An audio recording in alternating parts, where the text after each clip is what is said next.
Well, hello, everyone, and welcome to the Digital Today's podcast. I am Dave, and this is episode 271, I believe it is, of the Digital Today's podcast. We are live here on YouTube tonight, and I'm going to do a Plaay.con 25 wrap-up show. They just got back from Colorado. Actually, last night it was. Spent, 3 or 4 days out in Colorado at Plaay.com, and I'm going to kind of tell you my experience out there. It's my very first con out there in Colorado. And joining me to talk about this and maybe ask me any questions about, maybe coming next year, Vinny Mancini. Vin, welcome back. Thank you for having me again. So I guess we could say you just popped out of thin air. Yeah, I guess, yeah. I popped out of 30,000 feet, right? Yeah. It's pretty thin up there. Yeah. So I said, ways to get a hold of us, digitaltodice.com, digitaltodice.com. That's the website. 978-751-DICE is the text line. You can call, leave us a message, a voicemail, send us a text at that number. It's a very versatile number now. And that's where we've been getting all the promos for the show is from that number there, 978-751-DICE. Digitaltodice at yahoo.com is the email. And over on Facebook, facebook.com/groups/digitaltodice. Okay, so this weekend was Plaay.con 25. It was my first time attending the Play conference. It was my third convention, if you count last year Ohio being 1 and then Digital to Dice in May being 2. So this is my third convention, if you will. So I guess that somebody said it was the big 3. I don't know if Digital to Dice would be considered in the 3 because we've only had one of them, but it was pretty good. So Vin, it started off getting dropped off at the Boston airport, and I took United out, and it was Terminal B. Well, I got dropped off at Terminal B in plenty of time. I thought, like 5:30, 6 in the morning, and I think I was at gate 23, and I get dropped off, and it says here's gates B 1 to 22.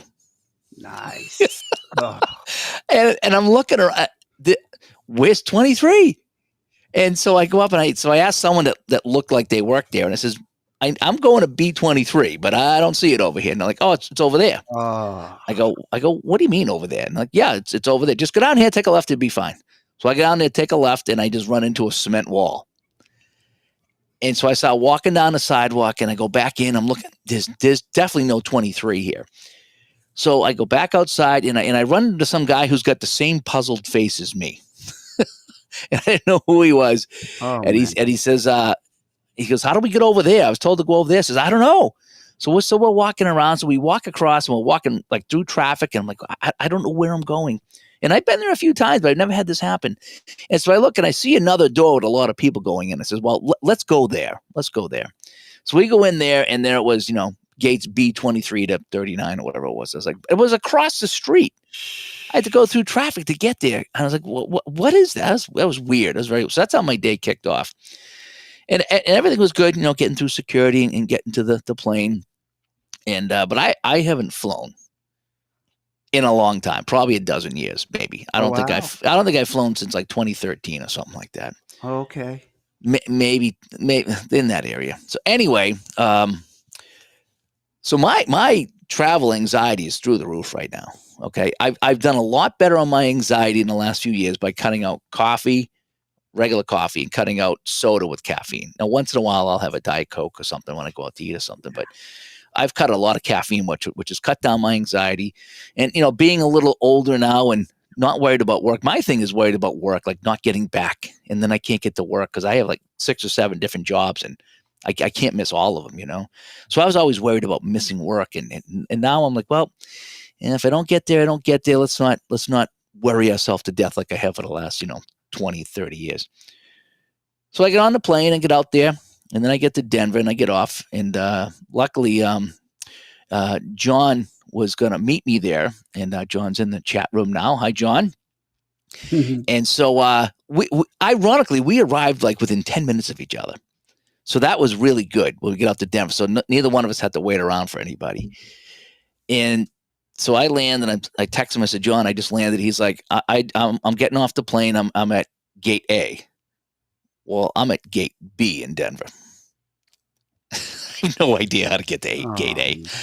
And so I'm looking around, and I'm just like, so I asked somebody. I says, Now, were you "Hi." two supposed to like go back to the hotel together? Yeah. He was renting a car, so he was going to drive me to the hotel. So that's how. So Keith actually worked that out. He's like, Dave, John's coming in about the same time. He's getting a car. Maybe he can drive you to the hotel. So me and John have been going back and forth. And so, but now I had to get to Terminal A by myself. And again, my anxiety is like, am I going to find him? Am I going to get lost? Is security going to pull me over? I mean, I'm just, that's what I do. And so I asked him. I says, "Where's Terminal A?" Thanks. Yeah, that's helpful. Thanks. Just thanks. That's helpful. So I headed that way with the that. Okay. And I see an A. So it doesn't say Terminal A, but I guess that's going to be Terminal A with the big A. So I found someone else says, "Yeah, get on there and take the tram." Oh man, I got to take a tram. There's no trams in Boston. You just kind of walk from gate to gate. So you got to take the tram, but don't get off too late because then you'll have to go back through security. So, oh man, I tell you, this was a good idea. This was a good idea. It's like I'm going back home. Yeah, just put me back on a plane, fly me back to Boston, will you? And so I get on the tram, and I'm looking at the signs, and it was like there was something I didn't know. Then it was like B, then A, and B was lit up. So I get on the tram, then A lit up, and I looked, and it was A's everywhere. So I'm like, okay, this must be A. So I get off on A, and I didn't know where to go, but I said, well, let me go up the stairs. So I went up the stairs, and luckily I found John. John found me. I wore my Digital to Dice shirt, so there's no way he could miss me. And so John's like, "Oh, you must be Dave." I said, "I am." I says, "Thank you for finding me because I'm pretty worked up right now." And so I just followed him. John's a big guy, so this was great. John on. Yeah, I know. Huh? This was great. I just felt like a running back following his offensive tackle here, and he just plowed the way, right? And so we get on the tram, and instead of going to outside to find the car rentals, we went back to B. Oh my goodness! Yeah. And so we're talking. It's like, I don't know if we're going the right way. And luckily someone says, "Where you going?" He says, "Well, we need to go out to the car rental place." He says, "Oh, you're on the wrong tram. Get on that tram." Oh man! Oh, and the trams, they go 1,000,000 miles an hour and then stop. It's like, nice. Let's put it this way. I was standing there, and it took off, and I fell back into the woman behind me. That's wonderful. How it's like a dragster taking off. So now you need a spinal fusion. Yeah. So now I'm like, I'm so sorry. I'm so sorry. So I grabbed. So for now I grabbed onto the thing. So every time I get in there, I had like one leg wrapped around a pole and another hand up here, and then I don't know where my other hand was. And so luckily now I like, and the guy in front of me fell into me. I was like, "Oh, this is fun, isn't it?" I go, "First time." I said, my first time was 5 minutes ago, and I think I knocked out this woman. Oh, and so we get outside, and we get to Avis, and we get on the bus. And John's in here laughing about the story. This is a true story, though. This is a true story. And so we get on the Avis bus, and he was going to drive us to the Avis place to get John's car. He must have 15 times. He must have said, "The first stop will be for premier Avis customers only, and the second one is for everyone else." And he made it quite clear that the top priority people who pay all this extra money was supposed to get off that bus first. And John looks at me and goes, "Where everybody else?" So it's like, okay, so we'll get off at the second stop. So we get our car, we go to Avis. It wasn't too bad, and we go outside, and I looked in. I could see the Rocky Mountains in the distance. And I took a picture and I put that up on Facebook. Oh, I saw it. It's nice. It was really in the distance behind this red car or something. I hadn't physically seen the Rocky. I've only seen it one time, and that was 1986 when I drove cross country. And it's a story. I'll tell it another time. But I saw them in 1986, and they're still there. In case anybody's wondering, they're still there. Did you start singing Little John Denver when you? I don't know what I did. But I thought it was kind of neat seeing the Rocky Mountains there. So we get in the car, we get to the hotel, and now this is the Hilton Garden Inn, and I'm going to say I was not real pleased with this hotel, okay? Because we have the Hilton Garden Inn in Connecticut, right? In Preston, Connecticut. That's where we had Digital to Dice Con Yeah, it was this year, awesome. and we had a good time. They were very friendly. They were very accommodating. Oh yeah. The hotel couldn't have done anything different. So what happens is, me and John check in, and and they're like, yeah, check-in's at 3, and this was like noon, something like that. It's like, well, we have all our stuff here. I mean, we can't get an early check-in. Check-in's at 3. Okay, I see how this is going to go. Wow. So we gave him one of our bags, and they put the bags in the back. Well, actually, John gave him his bag. So can you hang on to my bag, because I don't want to drag it around for 3 hours. Okay, so they put his bag in the back, and I kind of hung on to mine. I said, yeah, let me get rid of mine. So I went back. Said, yeah, can you hang on to my bag? It's just my clothes. So can you put that up back? She goes, sure. Just put it right there. So I put it right there, right, and I start to walk away, and she goes off, Nice. and she's like doing things, and I'm looking at my bags like, I'm really not going to leave this here. It's just my clothes, but still, it's like, come on. And so I look at her, she looks at me, and then she walks back, she gets the bag, and she puts it in behind the door. And I was just like, really? Wow. Really? You were just going to go off and do all your work and stuff, and whatever it was doing? Not cool. Not That's real thin cool. air, bro. That's that thin air. They just, Oh my gosh. yeah, kind of So doesn't get, they so get, we and Scott comes by. Scott, I love Scott. I was watching him play some Apple hockey. That was so cool. He was the only guy playing Apple hockey there, so I stopped and I watched him play Apple hockey for a while. nice. 60-61 game. Was it Detroit, Chicago, or something like that? He was having a good time with that. Nice. And okay, so then I go up to the room, and Keith's there, and he's like, I got to announce you. I'm like, oh. So he goes in the room, he gets on the PA, he goes, Dave Gardner's here. So everyone clapped. It was kind of nice. It was that he did that, And so I went in and met everybody. Now they had the room open up on Thursday, which is kind of neat. So it's like, okay, so people were in there already gaming and doing their thing. It was small though. The room was small. It was about the size that we had, maybe even a little smaller. I was like, wow, this is a smaller room than I thought. How's it going to fit all the people in here? So guys are doing the gaming the whole bit, and I think it was it ST that was there? I says, ST, I'm starving.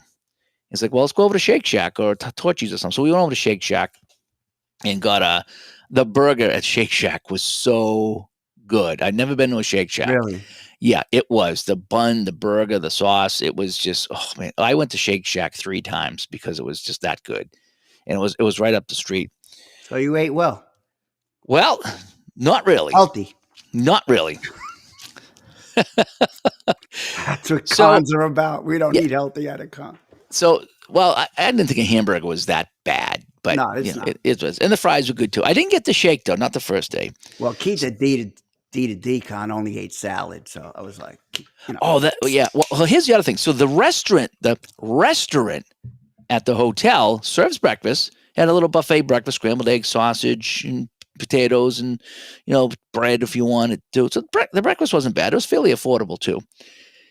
But they don't have lunch, and dinner is not until 5. Okay. Now on Saturday, they didn't have any dinner at all. It was shut down. Who shuts down dinner on a Saturday night?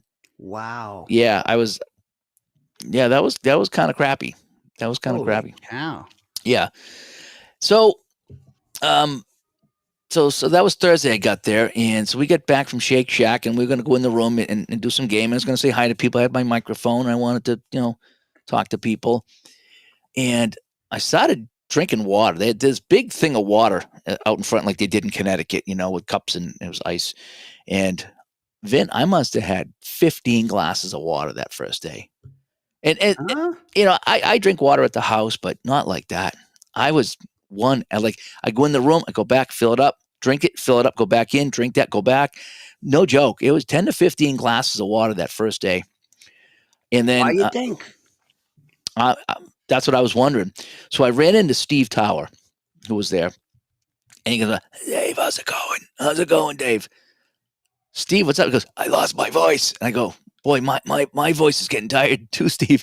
I says, I'm supposed to speak tomorrow night, and my voice is gone. And then Clay come over, Clay Dresslock. He's like, yeah, I'm losing my voice too. Everyone that wasn't used to the area was losing their voice. And I think it was the altitude or the people in the chat are saying. Yeah. So, Tony B, altitude. Wow. This guy here. Do you guys know this guy, Joe Cards at all? But no, he's in here. But the other thing was, it was it was the dry heat. They said it was a dry heat, whereas out here in the Northeast, it's a humid heat, which, so when you went outside, it was hot, but it was definitely different than here in the Boston area. But I think that dry heat in the altitude just sucks the moisture out of you, or there's no moisture to bring in. And so really, I drank more water over the last 3 or 4 days than I've ever drank in a 3 or 4 day period. Yeah. And then they kept running out of water. I'm like, no, you can't run out of water, because it says I need this. So Thursday was a fun day. The flight, though, itself was really not bad. I got to say, if someone hasn't flown in years and was really scared crapless to get on a plane, I just said, well, if something happens, something happens. There's not much I'm going to do, and I don't have to worry about it. If we go down, that's it. I just kind of took that attitude. Like, if it's my time, it's my time. And that's the only way to really get through those things. So you can't sit there and worry about it. You just got to say, yeah, here it is, No. And I did that same thing when I had the heart surgery. I had everything all set up for the wife. It says, if I don't make it, here's everything you need to do and the whole bit. And I says, I can't worry about it. I got to go in thinking it's going to be all right. And if it's not, then nothing I'm going to do about it. Right. When I had mine, I just begged her not to throw out all my games and to call up one of my friends to come and get them. Yeah. She might just launch them all, and I would be. Can you bury me with all my seasons? I'd have to come back from the dead. Yeah. Oh, we were high. Okay, so we were high. All right. That's why.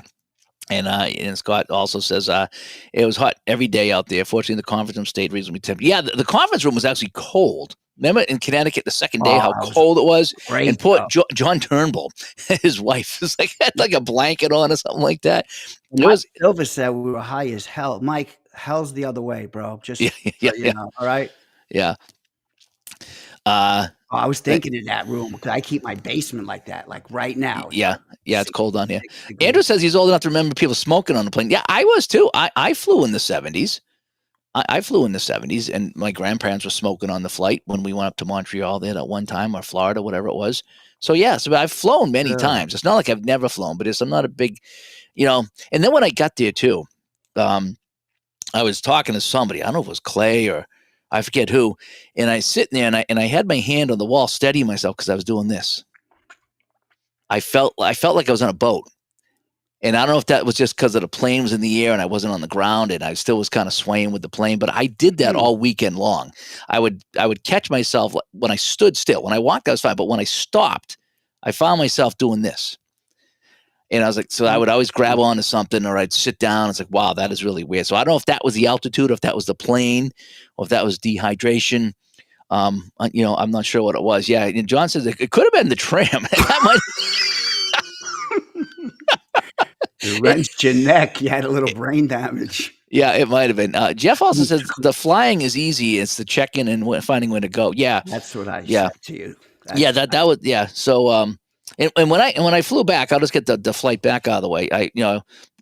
Excuse me. John got to the airport before me, and he says, "Hey, it's pretty backed up, so you might want to leave you some time." So now I start stressing. So, and I want to shout out to John who met me at the airport and drove me to the hotel, and to ST Patrick, who did a lot of the driving with me because I didn't have a car, and he drove me to the airport and dropped me off on the way home, because without that, I would have been lost and I would have been out of my mind trying to do this on my own. So, in fact, if ST, before I left, he goes, get on the plane. He goes, we will get you to the hotel and back somehow. So just don't worry about it. And he did. He was true to his word. He brought me back to the airport when he was heading out, but he didn't have to. And he could have said, I don't want to, or he could have done it earlier or later, but he's true to his word. So ST, if you watch this, thank you so much, because, that really eased me. On Saturday night, when I looked at him right in the eyes, I said, look, we're still good for the morning, right? And he says, absolutely. Just what time you want to go? And I felt so much better. Yeah. Nice. So, it would be a good idea if Keith did like the PGA golfers, they all get a courtesy car. So he should rent everybody a courtesy car next year.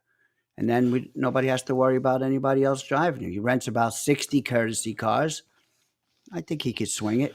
Well, what he did that was pretty good is that he said, if you're coming in, like I got an email from him, he goes, when you're coming in, let me know and I'll try to match you up with somebody. And he matched me up with John, and we get in like right at the same time within 10 minutes. So that was great. And I said, well, I appreciate that. I said, ST said he dropped me off. So he says, I think I'm covered for rides, which was my big concern about all this. Cool. So Thursday we get in there, did some gaming. I talked to some people, And I just met so many people I had met before. Now I know names, like in the chat, I see some of the names, but when you finally meet them, it's like, okay, I finally met them, and we'll change scenes to freshen it up a little bit. How about that? A little bit of freshen up here. And but it really was probably took to the third day, like on Saturday, before I really got comfortable looking at faces and names, because you get hit with 40 new people at once. Yeah. You might remember one or two, but then as you're running into them again and again and again and again, now you start putting names to faces, and now it's okay. Now I get who this is, because I posted a couple of videos today. I went around the room, I think a couple times, once on Thursday, maybe once on Friday, and I posted that on YouTube today. And when I go back and I watch that first video, it's fun to watch now all the people that when I was filming them, no idea who they were, because that's my first time there. Yeah. And then by Saturday night, everybody on that video that I talked to, I kind of knew, which is kind of neat. So I was pretty happy with that. That's yeah. awesome. Yeah. So Thursday night, I think I jumped in. Actually, we finally got to check in at 3, which thank you for letting me check in, And then I jumped in the pool, and then I just went upstairs and showered and crashed for a bit. And then we went out to dinner, and I'm trying to think what we did. We might have, maybe, geez, I don't even know where we went for dinner. I know it was in the hotel. That's for sure. I don't even, like That's I say, crazy. Everything kind of happened really quick on Thursday. So I'm not sure where we went out to dinner that night. I don't know if we went back to Shake Shack or someplace else. But so then, Friday was the big day. And so I was there. Now they had their fishing tournament. Friday it was, on the new fishing game. So everybody played that. And then they had, I think it was later that day, they had the baseball tournament. And then the next day they did the hockey tournament. So they had like the XHL going on like that. In fact, that's a great set. In fact, Keith was nice enough to open mine yet. Yeah. Keith gave me a copy here. Oh, nice. Yeah, it was. So I actually went up to him and says, "Hey Keith," I says, I forgot to order the XHL before, because I know you could pick them up at the event. And I says, it was too late, and I didn't want to order late and have you guys scramble. I says, "You have one here I could buy?" And he goes, "Yeah, Dave." He goes, "You come all the way out here to do this for me. So just take that." So he gave it to me. So I was pretty happy with that. He's awesome. Yeah. And the thing about this here, Vin, this is what's going to be fun is these are all fictitious players for the most part. Yes. This is a fake league, the XHL. I'm showing the picture here on the camera for those of you listening on the podcast. And what's going to be fun about that is it has some different rules, if you want that. And I'm gonna tear into this, and people make fun of me about creating my own rules and doing my own thing. I am gonna have fun, because Keith even said on his channel, because you can't wreck this game. Right. You can't wreck it, right. Because it's all the crazy stuff. It's designed to be a crazy league. So like the ABA and the 3-point shot. Right. You can't wreck this game because it's not a normal hockey game. So it uses hockey blast rules, but you can put in, like, one of the things is something about if you have a penalty, you have to play with a goalie out and stuff like that. So I thought that was kind of, or you'll have the shootout to open up a game. Yes. Right, so there's all things like that, As Dave Little comes by. Dave, I hope things are going well for you. I was thinking about you today, Dave, so I'm kind of hoping things are going well over there. And Joe says I'm going to like the XHL. Yeah, Joe and I actually played Keith with it. We played a period. Yes, you were right next to me in Connecticut, and I had no idea. There you go. You're right. I was so busy doing other things. He was playing Tower and a few other people. I was like, I didn't even know. I would have watched. What a fun set. So it's going to be fun doing that. Yeah, so Keith gave me that. That was fun. I did have a checklist of things. I got my checklist here. I actually brought it with me to see if I could get anything off that checklist done. I did sit with Grant Fines from 49 Quick Decks Hockey. Okay. And that guy ever stop smiling?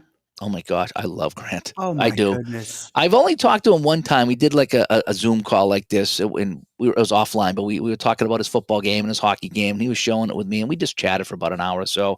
And I walked in, and we just started talking hockey. I said, "Can you show me the game?" So we went out in a private area, and I filmed a bunch of it so I could get some on tape. And I says, "I want to see how you set this up for me. I'm going to keep that video for me because I want to play your game." And then I went back in the next day, and I watched him play it. And then the third day, I says, "Can I sit and play it and you watch me to make sure I'm doing it right?" And by the third day, the game was moving. I was like, "Ooh, I'm kind of getting this." The setup was easy. Everything was great. I was having a good time. Now, these are all real teams, not fictional teams. Oh, yeah, these are real teams. Yeah, these are real teams. I'll support them. And Al Wilson's in the house. I did make it home safe. Al, I was just editing the Keynote speech and you got the loudest response out of anyone. So just so you know. And I'll have that keynote speech up either tonight or tomorrow. I'm almost done with it. I had to because I put a microphone in the room and just recorded it, so I had to adjust some of the levels and the whole bit so it sounds good. But Al was in the crowd, and I mentioned him, and he got a very nice response, by the way. So congrats to Al. So then I sat with Grant and just played it, and I was like, okay, I'm getting this now. I can play it. So he says, so let's play the longer version, and he's like, no, that was the longer version. I was like, really? He's like, yeah. He goes, we have a quick highlight play version of this game. Wait. You played a whole game? You didn't? No. I just played. I played a period. Okay. But I thought I was playing the express version. That fast. Yeah, and it's like no. So then when I went to the highlight one, it was like boom, boom, boom, boom, boom. I was like, man, I thought I was playing the highlight one, and I was gonna have to move on to the bigger game. So that was a nice surprise. So I got it behind me over here. I can't wait to dig that out and play that. I'm gonna go. Yeah. So, but the setup was a lot easier than I thought. I said, Grant, honestly, when I saw all the pegs and all the setup, I was like, I don't know if I want to deal with this, but it really was like a roll of the dice. Time out. Newsflash. Joe Cards says he's buying the game. It might be the first game he's ever bought. Nice.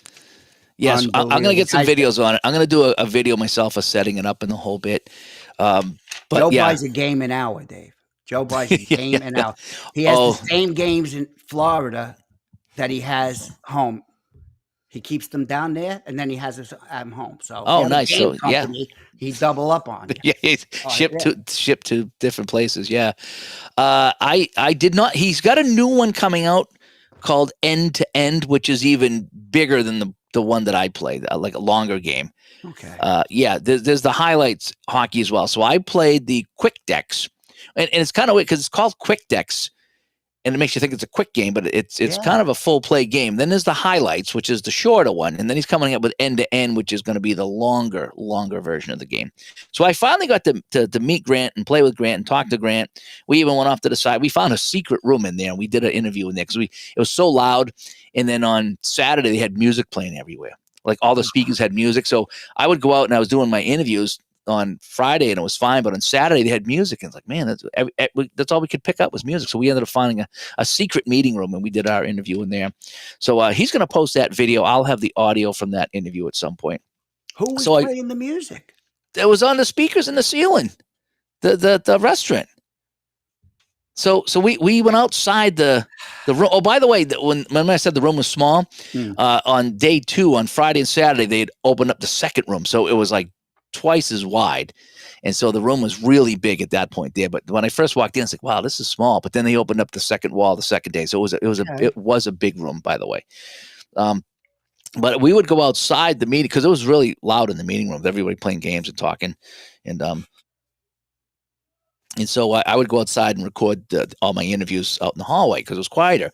Well, they had the music going one of the days. So we're walking around. We were going to stand in the corridor and try to get away from the speaker. We found this room. It's like, oh, perfect. So I got Grant in his hockey game. So I can't wait to pull that out. And the other game I have that I haven't played yet is Matchup Football with St. Patrick. It took me all 3 days to nail him down to show me the game. That boy, he's got roller skates on.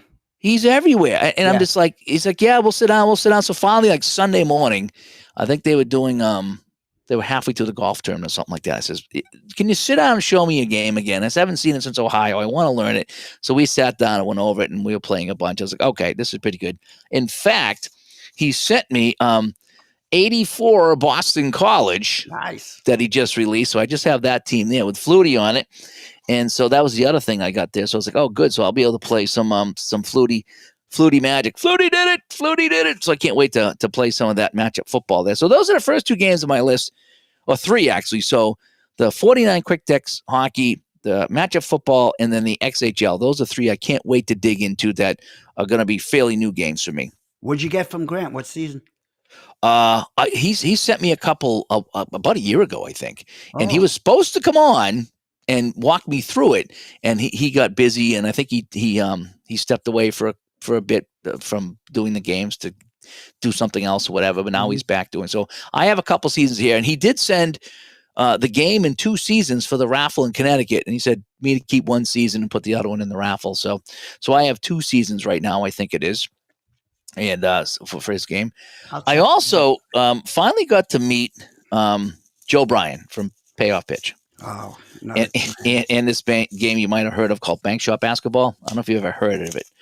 It's a basketball game that you play on a table with cards. You haven't done a show on that in a while. No, not since I've been gone. Right, I was missing that. That's the first thing I saw when I went around with my camera that first day. People were playing Bank Shot. I was like, oh man, this is great. But you know what Joe Bryan did? When I unboxed 75, 76, I was missing the team card for the San Diego sales of the ABA. And I felt like the set wasn't complete. I was like, Joe, do you have the card? He goes, I'll put it in the mail with the next order. Well, the next order come up, but he forgot to put it in. He goes, okay, I'll get it to you somehow. I says, well, you're going to Connecticut, to Denver, right? He's like, yeah. He says, can you bring it to Denver? He's like, yeah. So Joe brought me the card. I mean, you talk about customer service. There you go. Joe brought me the San Diego sales team card. So now I have that in my ABA set is complete, right? And you can sleep at night now. Not only that, he said, Dave, because you've been showing off my game, a lot of people have been really interested in buying it. So he goes, what can I get you? So I said, how about give me a college season? So I got this college season here. I think you said it was set 2. Yes. And the reason why I got this one is because it has the North Carolina State and Houston game from 1983, which is really the only college basketball finals I think I've ever watched, because I don't really care for basketball too much or college basketball. But I did watch that as a kid. And so I was like, but that'd be great to play. So thank you, Joe, for that. Great guy dropped that off. So you will see more Bank Shot Basketball here on the channel. I didn't get to see any second season Express. I was kind of bummed about that because I did want to play that. And some people had regular second season, but I kind of have an idea. So I watched a little bit of that. So I was like, okay, now I got a refresher. And then I wanted to get a refresher on Cold Snap. So another Keith was there, and he pulled that out on Sunday and was showing me that. And I was really confused on like some of the punting and the singles that you can get in that game. There's a whole other thing on like missing kicks and stuff, but it plays pretty much like second season. It's just the Canadian rules, and 3 downs is kind of weird. So I did see that. I did watch a little bit of the Play History Maker basketball, I think it was called. So I did Highlight Maker Hoops. Was that what? Yeah. It wasn't the highlight. Prime time is the full prime game. Time. Yeah, that's the one I saw. So I did see that, right? So I did see that. Keith Avalon did not bring the cereal game though. I approached him on Friday or Saturday. Now him and Sam were busy. Him and Sam were bouncing everywhere, right? And so I didn't really want to bug him, but I did bump into him once. I said, Keith, you didn't bring the cereal game. He goes, oh, it's at the house. And I said, all right, don't worry about it. But I says, I would have loved to play Count Chocula in that game. He goes, it was one of his best flea market finds. So I didn't get to do that. I did get to watch the fishing game be played. I didn't play any of the games. I just don't like to play against people really. Yeah. So I got to watch that. So every game I played, I just kind of played myself because that's how I'm going to play it at the house. So that's how I want to learn it, So I did watch some of the fishing game and some of the golf tournament and some of the hockey tournament that they had. And so that was really fun. I mostly just, again, my fun, because everyone's saying, oh, Dave, you got to do this, you got to do that. My fun, Vin, is really watching other people have fun. That's how I do my hockey league, is everyone's having fun and I'm running it. And my joy is watching them, Right. And so I had fun going around talking to people and doing my videos and doing my interviews and reporting back and taking a bunch of pictures and just posting there so people see what's going on. And that's where my fun is when I can see other people having fun. I get that. I tell you, a lot of the D2D con was me just going around and watching guys playing games and just talking to people but watching how they enjoyed the way they played. It's just so much fun. It was nice to see. Yeah. I mean, anybody that's got kids or dogs and you see your kids running around or your dogs running around and they're having fun. And that's just kind of how it feels. It's like, this is kind of cool watching all these people have fun. Yep. And not necessarily that I'm in the mix. I don't have to go out and do anything, but it was fun watching people have fun And that's how I enjoy life is watching people get along and have a good time. It just makes me feel good. Yep. So I didn't participate in too much, but I did get to play a lot of things for a short period of time, which is what I wanted. I just wanted to go in and play for a little bit, and I accomplished that. Clay Treslock from Season Ticket Football actually gave me this laminated list of plays. Now, what this is the automatic play calling chart that he come up with for Season Ticket Football, which with one roll, it gets you the result of the play. So it's supposed to be a quicker version of his Season Ticket Football game. Right. Okay. And so he got that, and he handed me this laminated one. He goes, I made one for you. And I don't know if you can see this here. Nice. Right. It's the Dave Gardner edition. Okay. So for those of you on the podcast, I have a two-sided page printed out, laminated. Corners cut, by the way. Corners are cut, by the way. And it's the Dave Gardner edition. And what it is I like to read the ratings. If are the ratings greater than the blue die, and that's the way I suggested that he puts it in, because I want to have greater than, then less than, and how he has is the rating less than the blue die. So for me, I had a hard time processing less than first. So he created a complete opposite chart with the ratings. Oh, I know what you're saying. Yes. Yeah. So it is because how I explained it to him, it says when I play Season Ticket Football, as Brian comes by, yes, I got to chat with Brian out there as well. So it was a great time out there. So how I do it is is the quarterback rushing? You're checking the quarterback rush. So you roll the dice. So you look down, and let's say that the blue die is 3. So I told Clay, says, when I go to check the quarterback rush on the chart, and it's a 4, I've already forgotten what the blue die is. Okay, so my number is the rating, which is a 4. So when I come to the chart, is the rating greater than the blue die? So then I can look at the blue die. The other way, it's the rating, which is fresh in my head, is that less than the blue die, and I'm looking for the greater than or equal at that point. And that's just kind of how my brain works. So he created one here called the Dave Gardner edition. I don't know if it's available to pick up. I think he said he's going to put it online, but for me, I just like it. So it was kind of funny that Clay did that. That was kind of cool. Yes, it really was. For sure. It really was. It's a great game. I love it. Now, the only other issue I had was on Friday, all right, and we're going to go to the Matrix scene here on this one, okay? So on Friday, I think I was interviewing Clay, and we found a quiet spot, and we went, and I was getting an audio interview on the microphone from Clay. And I knew that everyone was heading out for lunch, and there was no lunch to be had at the restaurant. And Friday's when I was giving my speech. And I get done with Clay, and I went in the room, and it was empty. Everyone was gone. Everyone had gone to lunch. And I was like, Nope. I says, I'm not walking there. It's just too hot. And I've been just drinking water constantly. He says, I'm not walking out in the heat in the mile high, because I'm still floating around. It's like, no, I'm not. So I grabbed a yogurt that was in the fridge at the front desk and an Almond Joy. And that was my lunch on Friday. Yeah, nah. And then I think it was about an hour or so, a half hour to an hour before I gave the keynote address. My cousin contacted me, who's out in Colorado. He's a few years younger than me. He's like, hey, you want to get together? I says, well, I can't go anywhere because I'm at the conference. I'll come down to you. So he come down, and I was showing him some of the games that I play. He's like, oh, these are interesting. So he drove me to Shake Shack and got me some late lunch in the afternoon there. So I could. He's not a gamer. No, but I was showing some of the games. He's like, oh, I can see this. This is kind of neat. So I actually introduced him to Keith, and they were chatting Colorado stuff. But yeah, he's been in Colorado since '96, I think. He comes back home once in a while to Boston, so I get to hang out with him. But Okay. I've like I said, I've been in Colorado in years, so he saw me out there. He's like, I'll come to you. He goes, I'm in Denver refereeing a basketball tournament, and I'll just shoot down. It's only 20 minutes or half hour. I was like, perfect. Great. So my cousin come down. He drove me to get some dinner before the keynote. So that was good. And then the keynote came on Friday night.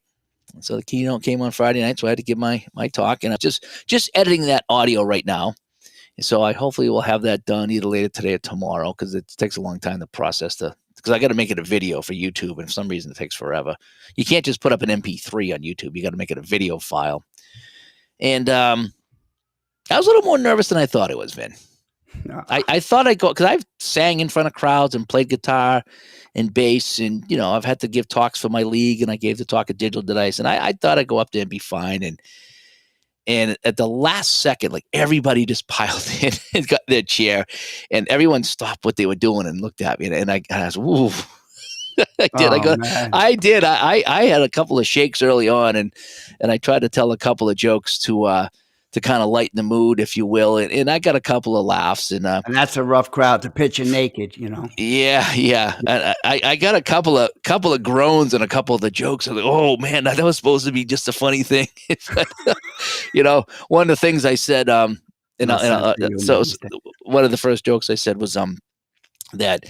I was talking about the Atari 2600, which got a loud cheer from the crowd. I was surprised at that, and I says, that's I go, that was one of the games I had, first video game. I says, you look at it now, and we laugh at the Atari and how bad it was, but I says in 1978 that was like the hip and the cool thing, and I says, but then again in 1978 it was hip and cool to be a Cowboys fan. and I didn't get laughs. I got groans and boos. I was like, oh, I guess there's a lot of Cowboy fan here. See, now I like the Cowboys too, but I find that funny. See, I thought if there's any like Eagles fans or something like that, they'd be like cheering, But yeah, I guess. Oh, we did have some people from Texas. That's right. We did have some people from Texas. So. Oh boy. So yeah, that's what it was. Alan, I don't have the video. I don't think anybody videoed it, and I didn't have a camera that was going to do that much. My camera stops at 20 minutes. So I said, out of the heck with it. So I have audio that I'm working on. So you will have audio. And John, thank you so much. And Bob, thank you so much. And Scott says it was a tough crowd. Yeah, it was. It was. Yeah. So they didn't quite laugh at that, but that was kind of funny. The reaction was at least I got a reaction. It kind of broke the ice a little bit. But yeah, I was a little more nervous than I thought. I thought I was just going to go up there and, bang this out. And yeah, but I got through it. And then we took some questions after. It was pretty good. And people seemed to like what I talked about. So I'm sure it was a tougher crowd for Al Wilson. He drew the biggest cheer of the night when I was talking about Al Wilson. So I talked about a few people. And so I got through the keynote, and that was pretty good. And then just took some questions after that, and then there's more gaming and more hanging out. And then I think Friday night, was that the night we went out to the Waffle House? ST had to go to the Waffle House. So one of those nights, it was me and ST and Joe Bryan, and I think his wife, we went out to the Waffle House, and it wasn't that far away. We went there, and all ST eats is hash browns and potato chips. That's like his diet. Every time we go out, Coke. He doesn't get like chicken or hamburger or eggs or sausages. When we went to the where'd we go? Torchy's. He just got chips. They were like fried chips, and me and Clay got the tacos, and he got chips. And then when we went to Waffle House, he got like 3 orders of hash browns. That's all he got. And we're having eggs, and I think I got what have it? I just got like an egg sandwich with sausage, and everyone's just getting the breakfast. He just gets like 3 orders of hash browns. Unbelievable. Either that or he just eats stuff off to the side. He's like having salads off to the side. Doesn't tell anybody. Drinks a boatload of Coca-Cola. Yeah, he likes that stuff, but that's what keeps him going. So good for him. For him. Yeah, good for him. About 8 minutes a day. Yeah, I don't know how he does it. Yeah. Oh, that's the other thing, Vin, is I was tired from the flight and the change of time and the whole bit. Thursday and Friday night, I didn't sleep at all. And I should have been exhausted. You get to bed at midnight when it's 2 a.m. back here. And I just tossed and turned. And I think it was just from overstimulation, because that's what happened in Connecticut on the first night, was that, you're talking to people, you're playing games, you're meeting people, and, and I'm thinking, okay, who am I going to talk to tomorrow? And because I was there to do some work, actually. I mean, I didn't do as much playing as, there's other people. I was doing interviewing and pictures and videos, and that's what I went for. And it was just, my head was spinning about who I hadn't talked to and who I was going to get to and what I was going to do the next day.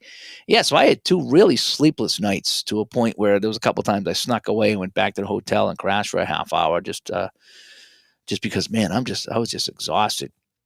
So yeah, between the water, drinking a lot of water and a little bit of the Mm. dizziness, and then just not sleeping. It was it takes its toll on you. It just does. Physically, it took its toll on me.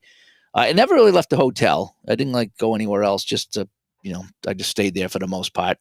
And so that's why I got that hotel. There's cheaper hotels. But I was like, I just want to go upstairs when I want to go upstairs, and Sure. and that way I could keep a lot of my stuff upstairs too. So if I wanted to bring down the mic and the camera, I could. If I wanted to leave it there, I could leave it there. And so that's kind of how it went. And I just met a lot of people and interviewed some people, and I'll get those interviews up. What else was there? Oh, and then just when you thought it was done, but wait, there's more. So the convention gets done, Saturday came and we did our thing and we wrapped up. And then, a Friday night, I think it was Friday night, they came in and I was already gone at that point. I left like 9:30 or something like that, whatever it was. And I forget, I think that's when we went out to dinner there. I guess they kicked everybody out of the room, like right at 10 o'clock on Friday night. Holy cow. And it's like, are they going in to like clean it and set it up, or but they kicked everybody out. And in Connecticut, we had the room till 11, and we were in there at least 11:15, and then we're sitting in the lobby, and it was probably close to 1 before they went in and even closed the door. And so, they weren't very accommodating at this place compared to the Hilton in Connecticut. That's all I'm going to say about that. Right. And then on Saturday night, they had done all their things, and it was everything was kind of winding down. And they came in at 9:30 and started pulling chairs out at 9:30.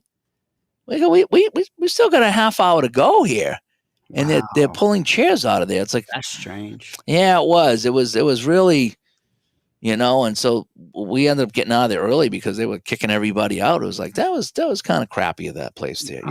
Yeah. Because even in Connecticut, when we were sitting around the lobby and stuff, they didn't even give us like a glance that, hey guys, it's time to wrap it up, get out of the lobby.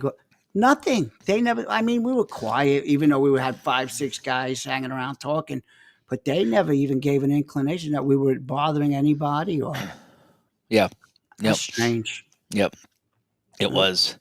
And so so that I found that to be kind of weird. On Saturday, Saturday right at lunchtime. I think we went to the Shake Shack at lunch again. I went to that place 3 times. Those burgers were just too good to pass up. And so we come back and we had a panel, I guess it was called. And and Alan says, Kurt posted a video of it. I have some audio of it, so I'm gonna maybe get with Kurt and see if we can swap audio and video and come up with a good sounding video. So it was myself and Kurt Berglund and Steve Tower and James Cast, and Keith asked us questions, and we gave answers, and just typical things about broadcasting and podcasts and stuff like that. And then we took a bunch of questions. That was very enjoyable, by the way, to sit with those people there and just kind of talk about what's going on in the industry, and our different channels and what we do and how we approach things and how we come up with show topics. And right. it probably was really, really fun too for the audience to hear from 4 people who create content on a regular basis is what it is. Sure. And so that was really, really fun. In fact, I think it was James that brought up AI, and we had a whole discussion on AI, how AI is really kind of taking over, and it's really getting scary what AI is doing now. It really is. Yeah. And so I said, do you think AI would ever be able to create a game? And everyone agreed, that we think AI could probably create a game right now. So that would, if AI can do podcasts right now, they can put me out of business, and if they can make games, they put everybody else out of business. And it wasn't a pretty good discussion on AI, let me tell you. I'd be happy if it can create an opponent, stay in my bedroom, my basement, and play. That would be good for AI. Create me a good opponent that would play all my games against me. But other than that, I would be happy if they created AI that would round all my corners. You know what I mean? Oh, now you hit a home run. I told you, I offered somebody $30 an hour to come and do it. She's like, no way. Her fiance, they're getting married in August, was like, wait, what do we got to do? I'm like, well, I'll let you know during the week again. Yeah. Come on, 30 an hour. That's a score. It would be, it would be just clip away, right? Yeah. Brian says he liked my gaming journey. Yeah, that's what my presentation was on, my gaming journey, and I talk about how the YouTube channel started and how the podcast started, how I met Ron and the whole bit. So that's what the presentation was on, and I'll have that up. I'm almost done editing to that. I'm getting to the question and answer part. You know what I did, Vin? So I had this old microphone. I don't have it here. So I had this old microphone. It looks like a electric shaver. It's about the size. It's about the size of this mouse right here, a little bit bigger. And I got it in 2006, and that's what I was doing my hockey games with back in the day. And then I would do interviews when I went to the conventions. I would do that, use that. And I got a new one. I said, I don't know if I want to get the new one. So I got the new one. I took them both. I took the new one and the old one. Holy crap! I'm so glad I got the new microphone, because the new microphone, you hit the button on the top. When it turns red, it's recording, and the screen on the front, which shows the waves, goes from white to red. So there's two signals that you're recording. So I put that in the middle of the room, and then I took the old one. It says, as a backup, I'm going to take the old one, and I put it down, and I hit the button to record, right? Well, the old one, you hit the one button to go to standby mode, and then you hit it again to record. The old one never recorded anything.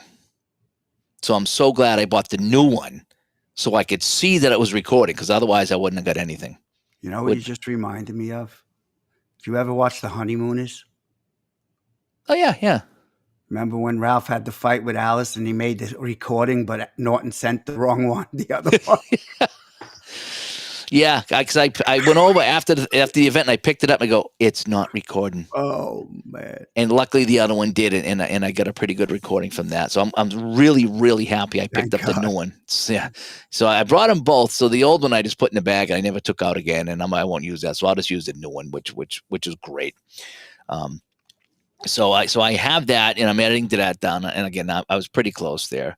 Yeah, and Alan says he likes the panel. Oh, he liked the video. Yeah, so I'll have the audio of that up as well. And Bob said he didn't get any sleep out there as well. And yeah, the final night I did. The final night I did, and so that was Saturday night. And I'm wondering, it's because it was kind of over, and I didn't have any more interviews or any more videos or any more talks. I wonder if it was just because it was all over that I finally slept. But I slept Saturday night really, really well. And then last night I slept well too. And Alan says it's awful customer service. It's not like they had another event at 10. Yeah, that's what I was saying. Is anybody else, coming in here? I mean, why are we getting kicked out of here? It's not like, you're going to clean it out and they're going to have a, 10 o'clock, thing going on there, Brock says he missed the con, but he's likes to hear all the news and the pictures and the memories. Yep.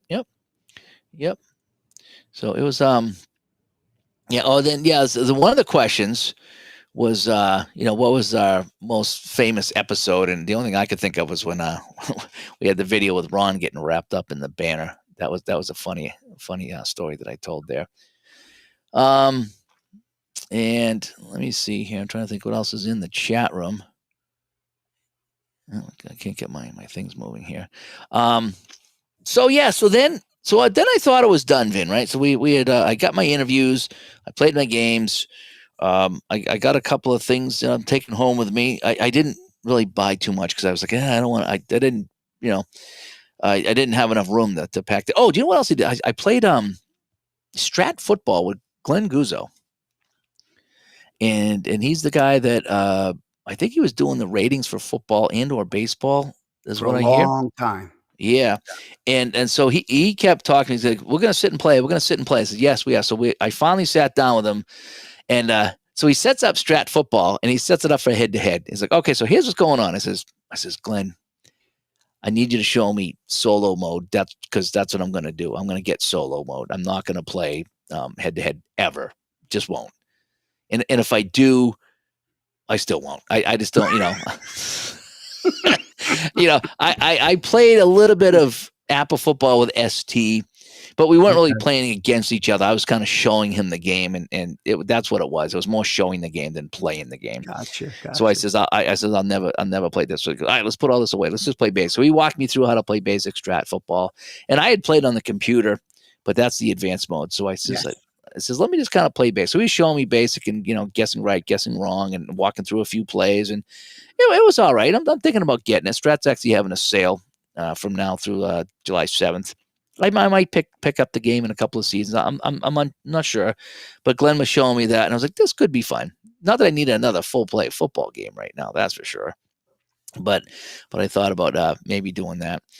I'm trying to think, is anybody else that I played anything with before I forget? Because Strat was on my list too, so I'm glad I did that. Oh, then finally, while they were cleaning up a half hour early at the hotel, I grabbed Clay and I said, Clay, I want to play some season ticket for baseball. And I said, I just want to make sure I'm playing it right because I haven't played it in a while. And you're the developer. I said, I'd like to play with the developer of the game. So he sits down and he says, we're not going to play against each other. I says, no, I don't do that. I says, can you keep score? And we're going to play. I think he kind of did coach the A's a little bit because it was the A's against the Red Sox in 75 or something like that. Uh-huh. And so I was just rolling dice and playing along in the whole bit and having some fun with it. And then Michael Canistrari comes over. And he's just like, well, Clay, Dave likes to suicide squeeze all the time. Dave suicide second batter of the game. Dave's going to suicide squeeze on a triple. And so I says, yeah, my game, my rules, right? I'm not breaking any rules. Like, it's not like you can't, but according to Michael and the rest of the baseball gurus, that's frowned upon. So I says, we're playing the game in season ticket baseball, and Jim Rice hits a drive to left field, and then I checked the chart. I rolled 99, which is 18. Plus Jim Rice's 7 puts us out of the chart. And I didn't realize he had this thing called the moonshot. So in the rules, if you hit a 23 or higher, a 23 or 24 or higher, and I hit a 25, you go to the moonshot. And you look at the dice roll, and there's a little computation, and it tells you how far he hit it. I hit it 449 feet. Nice. On his moonshot table. Yeah, that was kind of fun. It's like, so Rice, boom, sends it out. And then I get a guy on second, and I bunt him over to third. I think I got him on third somehow. Or I infield hit the third. So it's 1-0 Red Sox, and so Canistrari comes over, and I rolled the batter. And I forgot the guy was at third. Clay's like, okay, well, that's going to be first and third. I was like, what do you mean first and third? He goes, well, you had a guy I had a guy in third. I didn't realize I had a guy in third. I thought he had a guy in second, so I was kind of trying to get him to third. I says, can I rewind that batter? Because I didn't know I had a guy in third. And suicide bunt just to piss off Mike. He goes, yeah. So we whatever the batter was, I think it was Freddie Lynn. So we scratched it off. So I think I got Dwight Evans on third base. Freddie Lynn comes up and he drops a beautiful bunt. Suicide squeeze, run comes home. So I'm looking at Michael like, suicide squeeze, baby, 2-0. With Freddie Lynn and his MVP rookie of the year. Yeah, he dropped. He's like, you can't be bunting with guys with a power of 7. Oh, I bunted with Joe Rudy, I think it was, and he's got all upset at me. You can't be bunting with Joe Rudy. So I'm bunting with Joe Rudy, right? So Reggie Jackson comes up in the 7th and hits a solo shot, and it's 2-1. And I'm like, man, I'm so happy that I got that extra run. And that was the final score, 2-1. So the game winning was a suicide squeeze. Wow. From Freddie Lynn, I think it was Dwight Evans on third base. And so Clay goes, hey, Mike, guess what? 2-1, winning run was a suicide squeeze. For Mike. Oh, and Mike, oh my gosh. Mike, he was the most animated guy that whole night. So he comes up to me. I think it was Friday afternoon, and he comes over to me and goes, Dave, I think I'm going to be heading back home tonight. I was like, oh, are you all right? I mean, is everything okay? I mean, is something at home or something with you? He's like, I just lost that baseball game. Oh my! and then he went and he beat someone. He's like, Dave, I think I'm staying now. I think I'm staying. So he said the JetBlue plane must have been coming and going off the runway, waiting for him to show up. Man. And every time he won a game, he'd come over and he'd pump his chest. He goes, "Yeah, I just destroyed the crap out of that 13-year-old kid." And then there was one game. I think he was winning like 7-0 in the 8th, and he lost 9-7. He's like, "Yeah, okay, I'm going back home today now." So, Oh man, he kept going up and down, and he's just like, "I got to stop playing these games. I can't win." Oh man, poor Mike. Mike had such a good time. But at first I was like, "Are you okay? I mean, why are you heading home? What's going on?" He's like, "I lost." And I was glad he got to go because it was touch and go for a while there. Yeah, it was. It was. So he Yeah, went. yeah. And there was some first time people there. A lot of first timers there. That was kind of fun. Again, I'm a first timer too. But there was another guy, Micah Whiffer, I think it was. His name was Micah. Micah, yeah, Wimmer or something. Wimmer, yes, that's what it was. And so he was like, "Man, I've been here 10 minutes, and this is great, and I feel so at home." And so I interviewed him, and so that'll be another interview coming up. But it says, "So it's your first convention. I want to talk to you about that, you know." And Nice. And so we sat down and talked, and He just took the plunge on. I don't know if it was bank shot or matchup football. Yeah. Yep. So he, I think he actually had to get a bigger rental car to take home all the games that he bought, because he bought a ton of games while he was there. And so good for him. So he's all excited about all these games. He says he loves college football, so matchup football is going to be for him. And so I think he got to play a little bit with ST. So Micah was having a really, really fun time there too. So you'll hear his interview this week at some point when I get it up. Cool. So that was really fun. I sat down with Kurt Berglund, talked to him, and I asked him this question, and I'll throw this out to you and the rest of the audience here tonight and anybody listening on the podcast. And so I asked Kurt Berglund, I don't know what it was. We were talking for a long time, and I says, here's a question for you, Kurt. I says, because, I think the XHL is fictional hockey, and Play has got some fictional baseball. I know Steve Tower likes to play it. Yes. And then you have even Joe Bryan's got fictional payoff pitch, right? He's got one season of that. I think it's like 16 teams of baseball that's all fictional. And so he's got all those teams there. And so something popped in my head. I said, Kurt, how do you think fictional would go over with either Strat or APA? Interesting question, huh? Yeah. I don't know if the Strat audience.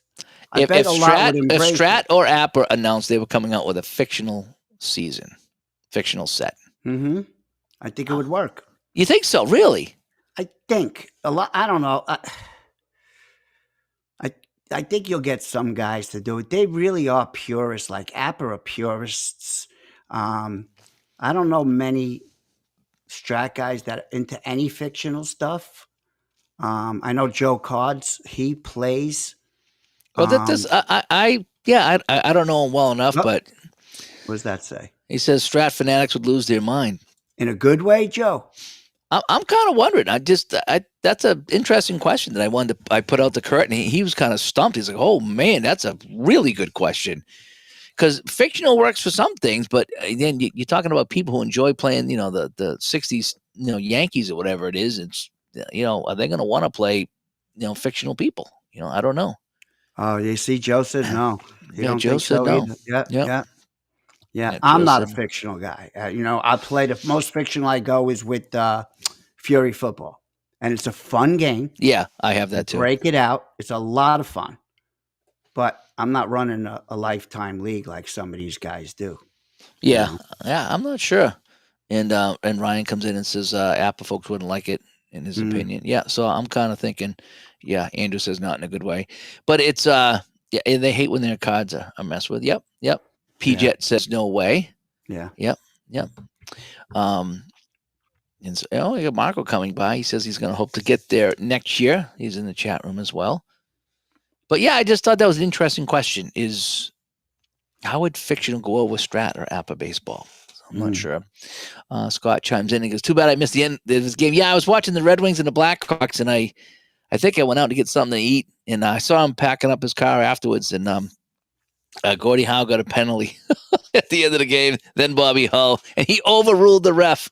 That's awesome. Oh, man. Scott was having fun playing that APA hockey. I was watching that too, and that was a good time. Christopher says he likes playing both fictional and vintage seasons for different reasons. Yep. So that's kind of how the weekend went. I get there on Thursday. I just drank a ton of water all weekend long. I was a little dizzy. I made sure I didn't do too much exercising because of the altitude and stuff. I didn't want to mess that up at all. just not sure how I would deal with it. But it Mm. wasn't too bad, except for a little bit of swaying and stuff, and being dehydrated. Friday was fun, except for missing lunch and having yogurt for lunch. That was Luckily, yeah, not luckily my cousin came to the rescue though, and brought me over to Shake Shack, and so I got to eat for the keynote. So I gave the keynote and then answered some questions, played more gaming. We had the panel on Saturday around lunchtime with the four of us up on the stage talking. And I have that audio too. I don't know how that come out, but I'll try to get. Maybe I'll get with Kurt and see if we can kind of hook up and get the video and the audio synced up. that would be fun. That would be Yeah, I'll fun to see. listen to. Yeah, so I'll at least have the audio anyway. And then Saturday came and went, and we finished up Saturday night and got kicked out of the room early. But it was fun. Keith and Sam did a great job. And what's really fun is they had different tables, different color coded tables. So they had, this is for this and this is for that, and the open gaming's over here. And I was in the open gaming section most of the time. I went in and watched some of the tournaments, but and a lot of people doing it, really, really liking it. They really was, and none of it was really competitive.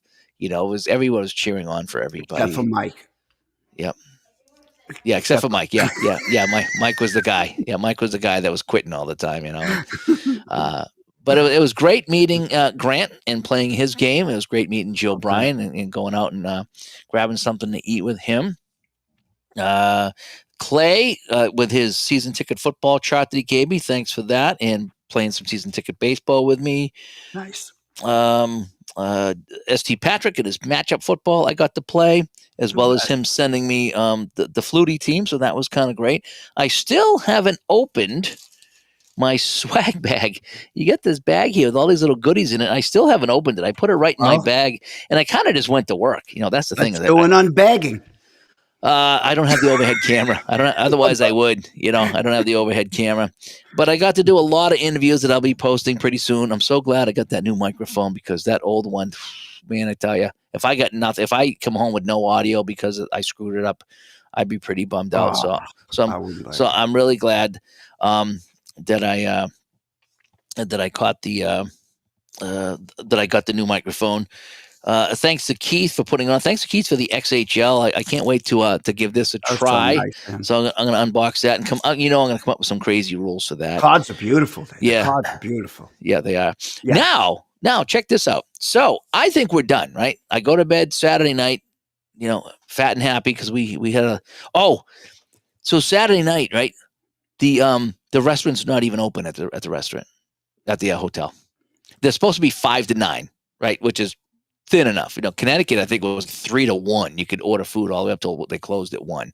I remember having a late night sandwich or something with Mike in the truck. We were at the bar together, and I had a late night sandwich there. And then, but yeah, so they only open 4, and then Saturday night sign no restaurant hours tonight. They're closed, and it's so I okay, no food. What do I do? So now it's getting to be like 9:30, and they're trying to clean up the room, and I'm starving. I'm like, I got to eat something here. I can't just have Almond Joy again. And it was Micah. Micah goes, I got a car. What do you need? I says, can you just shoot me to Shake Shack? Let's go to Shake Shack. Micah drove me to Shake Shack, and he didn't get anything. I said, what do you mean? You're not going to eat? He's like, no, I'm all set. He goes, I just took you here. I go, what are you doing, Micah? I said, I feel terrible. He's like, no, it's right. It was literally 5 minutes away, but still, it's the idea that he drove me there. So I got my hamburger and fries to go. Reach out to him. I'm going to send him a ticket for match. Yeah. The season. He's so great. So we get back to the hotel, and so he wanted to help them clean up. He said, well, we'll be back in 10 minutes. So we got back to the place. So he got to help him clean up, and I got my burger, and I was like, oh man, that was just, so I needed that because I hadn't eaten anything, and yeah, and Andrew brings up a point too. Says in Connecticut they were out of some things on the menu. Yeah, but I tell you, the Caesar salad was so good with the chicken at that place.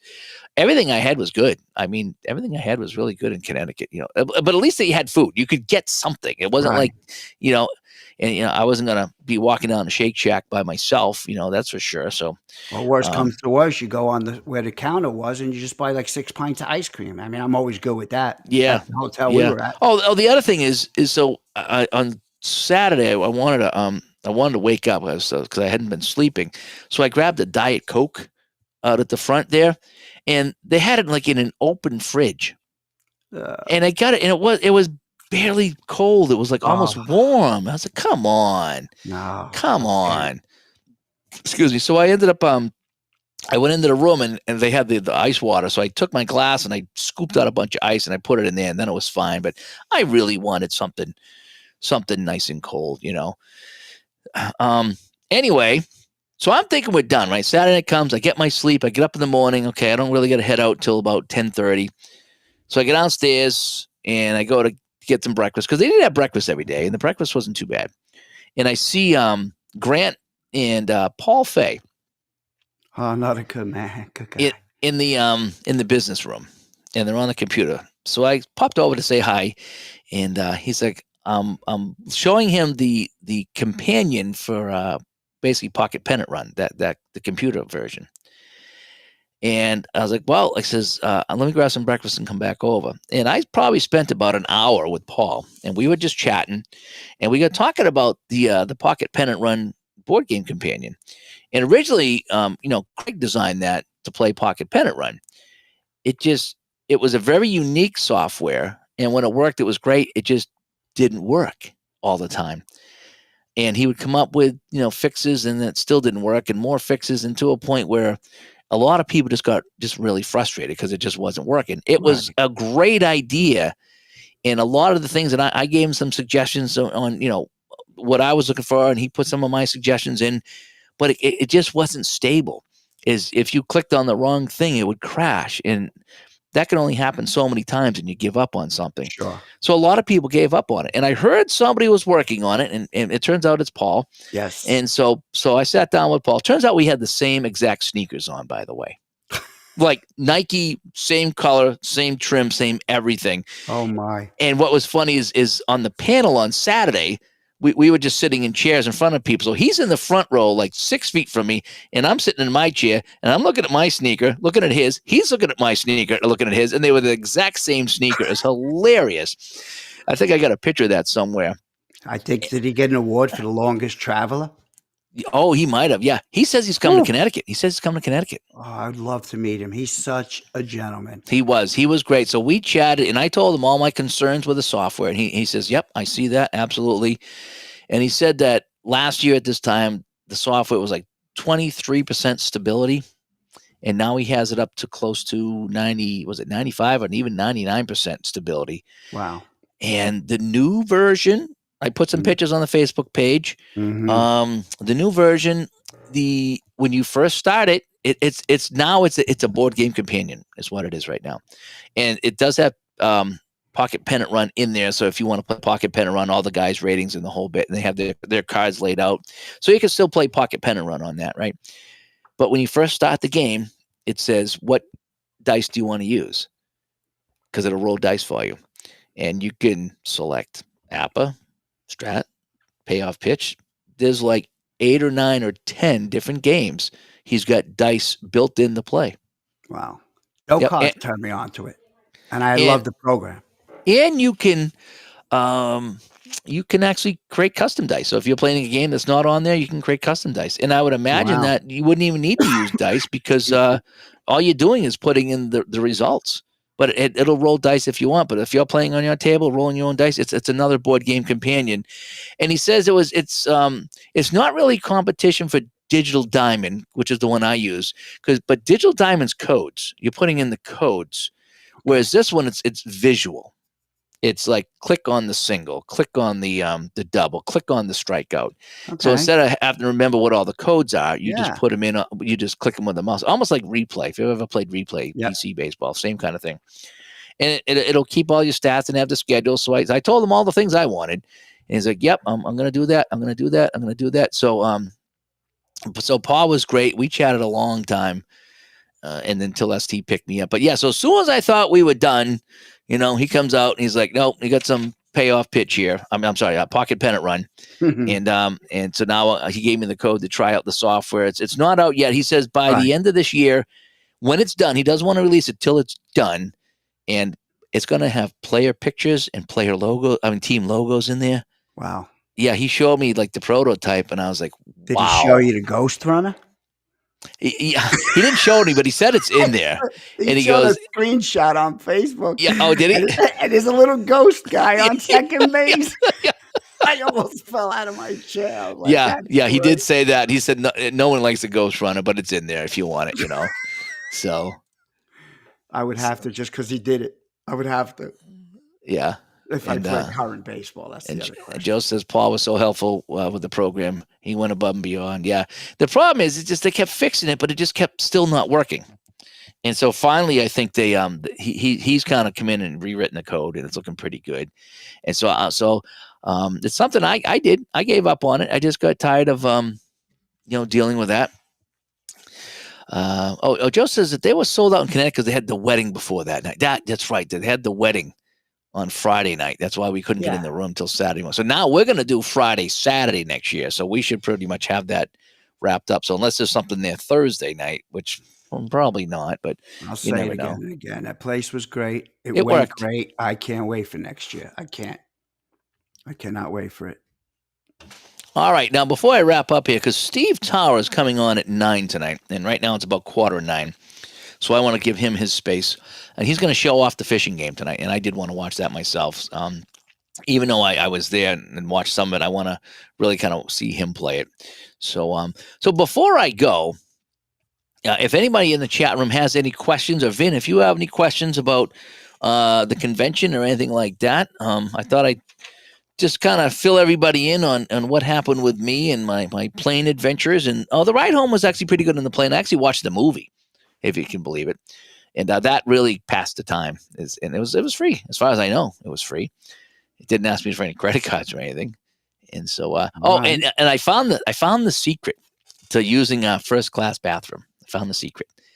So we're about halfway through the flight, and it's like, I'm gonna go. I need to take a pee, and we were 2 rows from first class. It was like first class ended, then there was 1 row, then me, and I was in the aisle, so I could see in the first class. And I think the other bathroom was way at the back, right? And it was a big plane. And so the lady come by with a cart.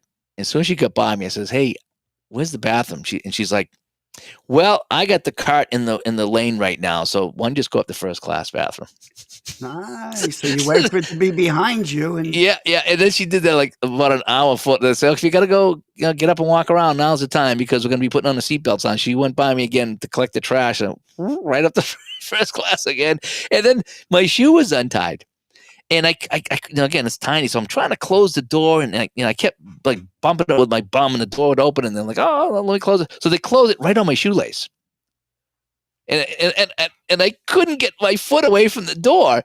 And so I'm like trying to pee with like one leg behind me because it was trapped with the shoelace, and it's so small in there. And I'm like, oh man, it was just, I didn't want to make a scene or anything like that, but I'm like, my shoe's caught. I can't move my leg. So I get done, and I'm trying to wash my hands off on the side. And then I get done, I open the door, and I'm like, oh yeah, your shoelace, careful. I go, yeah, I got caught in the door and I couldn't move.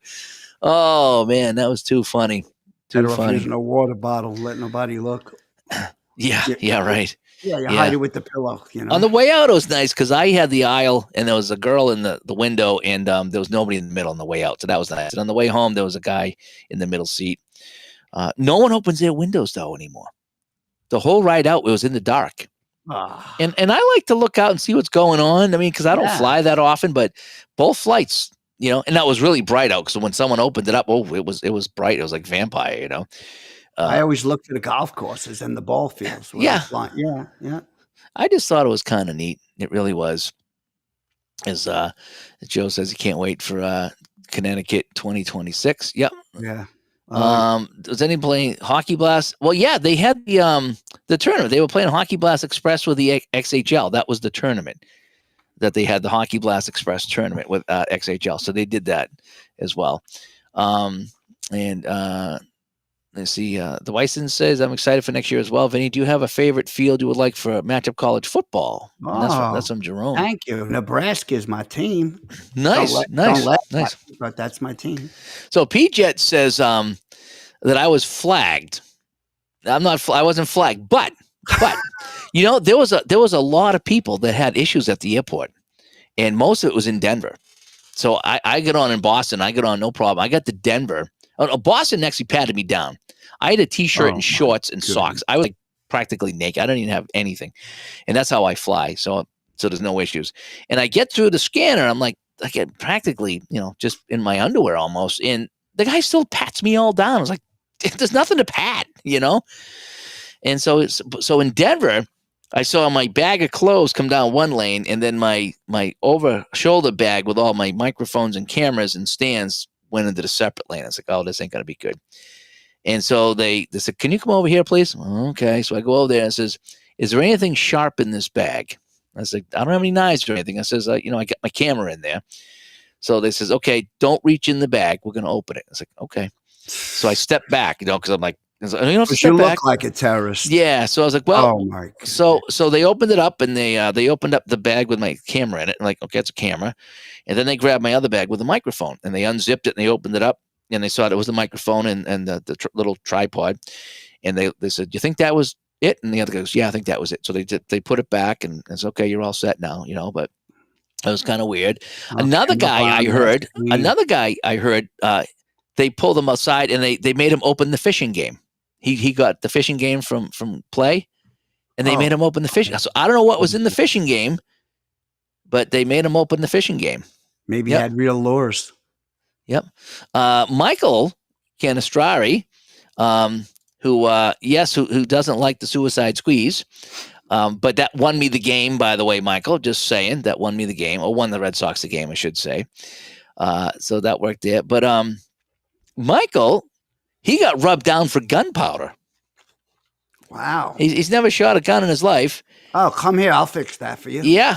And so that off the list. So I guess he has a knee brace, and they checked the knee brace out, and they gave him the full body cavity. It's like, I think it was a couple of Travis and a couple other guys like, go full body.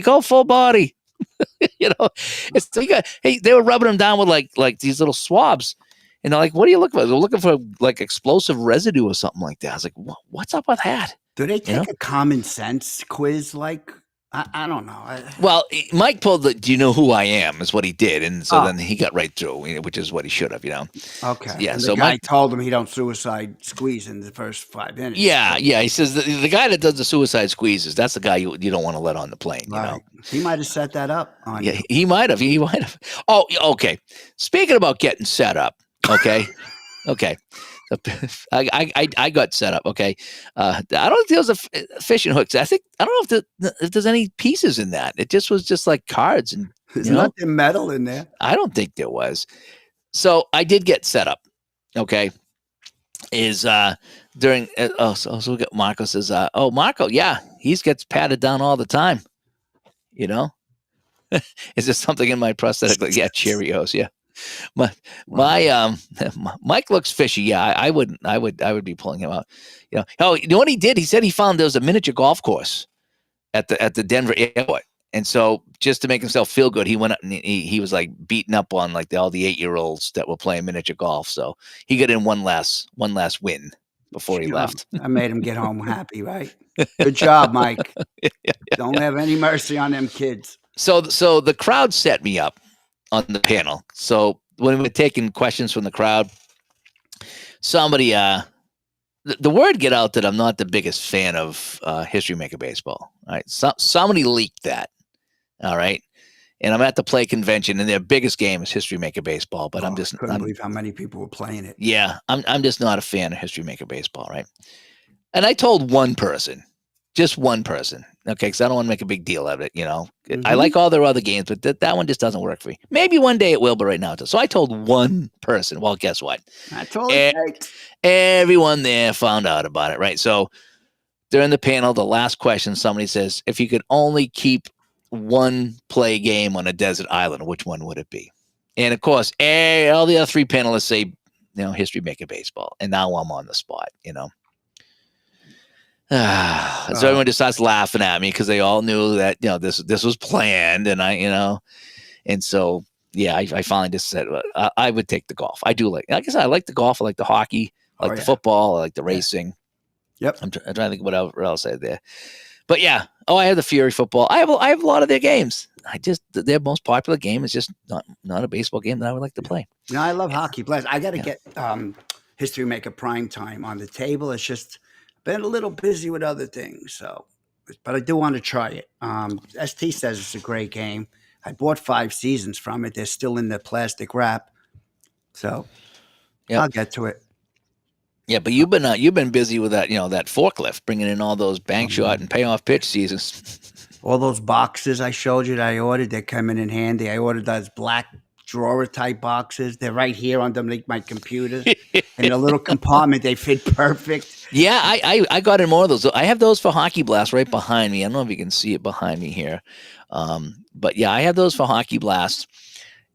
I'm sorry, Hockey Bones. Hockey Bones. I have them for Hockey Bones. Okay. Because the Hockey Bones cards are the same size as they're a little smaller actually. Hockey Bones are a little smaller. As you know, you played Hockey Bones. Yes. So they are. I'm looking at them right now. They're a little smaller, but they fit. Oh, I have it right here actually. I think this is the set that you gave me actually. So yeah, the black box, right? Nice. Yeah. Yes. So see how they don't take up the whole box actually, Yeah. Yeah. So, but that is Hockey Bones. So I have all my Hockey Bones in that behind me, and then I just bought another one for my my payoff pitch and my bank shot. They fit really nice in there. They really do. Okay. Especially when the corners around it, they fit super. They really I'll do. try fit mine when I start boxing them up. Remember the long white boxes I told you I ordered? Oh yeah. They weren't even $2 each. Yeah. 2 seasons of bank shot. Perfect. Oh, nice. 2 seasons. Nice. So I put all 12 college sets, labeled them. Nice. Now it's all sitting on top of the bar until Yep. those shelves come in. Once those shelves come in, my wife will love me again because I'll get everything off the bar. Nice. All right, so we're going to wrap this up here real quick. This was the Plaay.con 25 wrap-up show.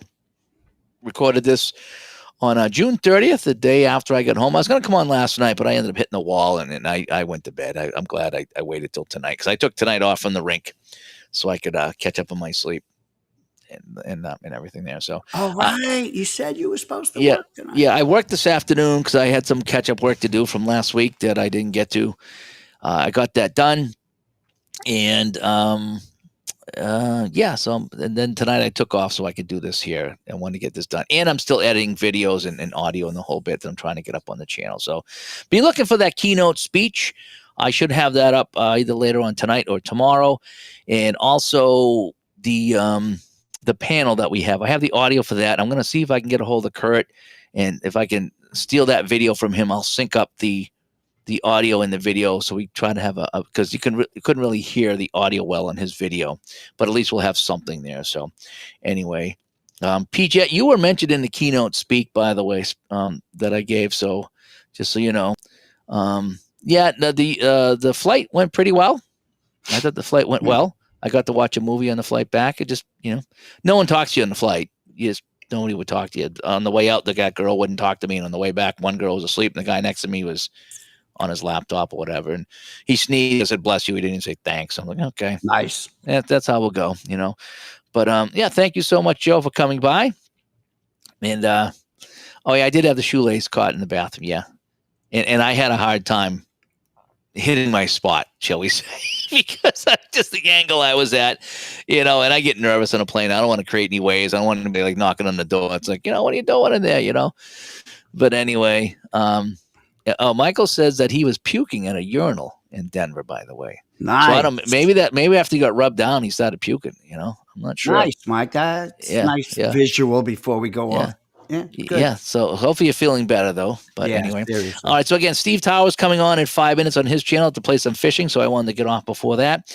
But I want to thank everybody that came by here in the chat room to listen to this story. And if you're listening on the podcast, I want to thank you so much too. I believe this was episode. I know it wasn't you, Michael. I'm just trying to make a good story out of this. You know what I mean?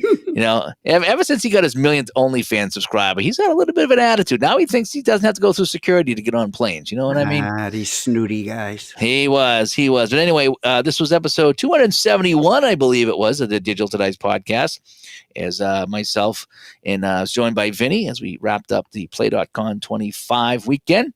DigitalToDice.com is the website. 978-751-DICE is the text line. Or you can leave us a voicemail if you'd like to. Maybe we'll play it on the show.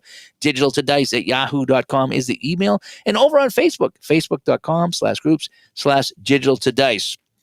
So be looking for more interviews and more videos and more things coming out from the Plaay.con event. I have a bunch going up shortly. And Boy, I haven't played bank shot basketball in quite some time, Vin. I'm planning to play tonight. I might have to sneak in a game. You know what I did? I had to take all the teams off his website, put them on a sheet, and I could put them with the boxes they're in, so I know who's in there. Yeah. Otherwise, I have to keep looking them up. Oh, yeah, because you got the college set. Yeah. Yep. That's So the way to good. do it. But Vin, thanks for coming by here. Thanks for having me again. Good night, everybody. And we'll talk to everybody later. Bye-bye.